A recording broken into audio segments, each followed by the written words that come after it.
ప్రియమైన స్నేహితులు. వారు ఆకాశవీధిలో ఉండేవారు. వారు ఎప్పుడూ కలిసి ఎగురుతారు. ఒక స్నేహితుని మాట ఇంకొక స్నేహితునికి గొప్ప రహస్యం. ఒకరోజు చిరు అన్నాడు, నేను ఆకాశంలో చాలా పైకి ఎగురుతాను. ఒంటరిగా ఉన్న మేఘాలను చూస్తాను. మీను అన్నది, నేను క్రింద పువ్వుల దగ్గర ఎగురుతాను. అప్పుడు నేను చాలా వేగంగా ఉండగలను.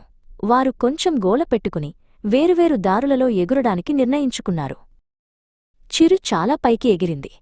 కాని అక్కడ గాలి చాలా బలమైనది మరియు చలిగా ఉంది. అతను ఒంటరిగా భయపడ్డాడు. మీను క్రింద పువ్వుల దగ్గర ఉన్నప్పుడు ఒక దొంగ పిల్లికూన దాగి ఉంది. ఒంటరిగా ఉండడం చాలా భయానకంగా ఉంది. చిరు తడవాపు మీను గురించి ఆలోచించాడు. తన స్నేహితుడు ఏమి చేస్తున్నాడో అని మీను పైకి చూసింది. కలిసి ఉండడమే సురక్షితం మరియు సంతోషకరం అని ఇద్దరూ తెలుసుకున్నారు. వారు వేగంగా ఆకాశవీధి మధ్యలో కలుసుకున్నారు. వారు ఒక మాట ఇచ్చుకున్నారు, మనము ఎప్పుడు వేరు కాము. ఇద్దరూ కలిసి ఎగిరింది. కలిసి ఉండడం అనేది ఏ పని అయినా సులభంగా, వెలుగుగా మరియు సంతోషంగా చేస్తుంది. స్నేహం అనేది అతి ఉత్తమమైన ప్రయాణం.